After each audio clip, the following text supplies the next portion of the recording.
Der Blick ins Portemonnaie sorgt für Frust bei uns in Hessen. Einfach alles wird teurer.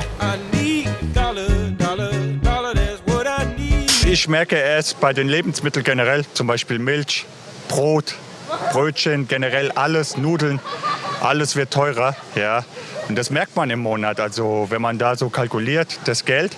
Und es wird immer knapper, knapper, knapper und da muss man auf andere Sachen verzichten. Ja, und das merken auch meine 2 Töchter. Also ich sag mal so, früher ist mehr Geld übrig geblieben. Da konnten wir zum Beispiel öfters mal einfach so shoppen gehen. Ich merke es vor allen Dingen natürlich bei den Spritpreisen. Das ist halt extrem gestiegen. Also jetzt auch mit der Steuer, die sie dann noch mal draufgesetzt haben, da merke ich es schon definitiv sehr. Das tut schon weh beim Tanken. Wo merkst du das denn mit den Preisen? Wo hast du das Gefühl? Alter, ist das teuer geworden? Ja, also ich war früher mal im Kino und da haben die Preise 5 € ungefähr gekostet.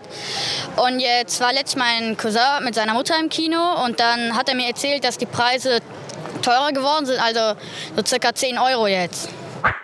Schauen wir uns noch mal die Zahlen ein bisschen genauer an. Das mit den Preisen ist nämlich nicht nur so ein Gefühl, die sind wirklich krass nach oben gegangen. Zum Beispiel beim Benzin in den vergangenen 12 Monaten fast 35% plus. Lebensmittel knappe 5% im Schnitt, besonders krass und auch ein bisschen traurig. Gemüse allein genommen fast 10% plus in den vergangenen 12 Monaten. Da braucht man nicht nur starke Nerven, sondern vor allem richtig gute Spartricks. Wir tauschen und zwar, wir haben Hühner und Eier und geben Eier. Wenn wir genug haben, bekommen dann eben Obst oder Gemüse. Wir wollen uns, ich glaube, das ist so ein kleines Gerät, das kann man sich anschaffen und das reguliert dann die Heizung runter in allen Räumen. Also muss man nicht morgens alles ein- und ausstellen, sondern es geht dann einmal runter und wird dann am Nachmittag wieder hochgefahren. Nach Hause kommt, hat man es schön warm. Das ist schon eine gute Idee. Tatsächlich ist es ja so, dass viele die Heizung runterdrehen. Dabei würde man noch mehr sparen, wenn man einfach den Anbieter wechselt. Stimmt, auch eine gute Idee. Ja. Da gibt es ja so Plattformen im Internet. Stimmt, Check24, Verivox. Ja, muss ich mich mal umtun. Das machen wir jetzt gleich mal, oder? Hast du denn auch einen Spartipp?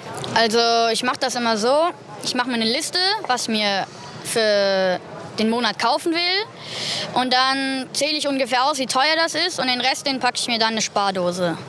Falls ich dann in einem Laden irgendwas Tolles sehe, kann ich mir das dann kaufen. Das ist richtig schlau, quasi ein Haushaltsbuch. Genau.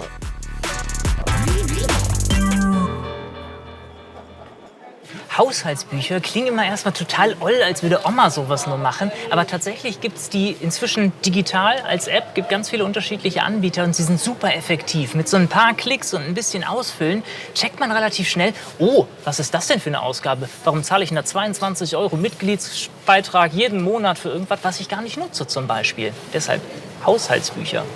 Empfehlung. Ich glaube, Kochen wäre auch ganz gut, anstatt immer Essen zu kaufen, dass man halt mehr selbst kocht, weil das spart, glaube ich, halt schon ungemein auch und auch Verpackung und umwelttechnisch ist es ja auch ganz gut. Wir gucken dann in den Prospekten, wo sind welche Angebote und da gehen wir dann einkaufen, ja, und dann kaufen wir auch manchmal ein für die nächsten 10 Tage, ja, dass das auch wirklich reicht und dann haben wir uns auch so ein Limit gesetzt, 400 bis 800 € ungefähr.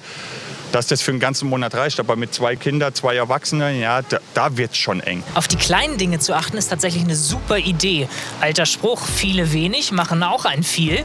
Zum Beispiel dieser kleine Kaffee to go. Der hat eben 1,50 € hier im Kiosk gekostet.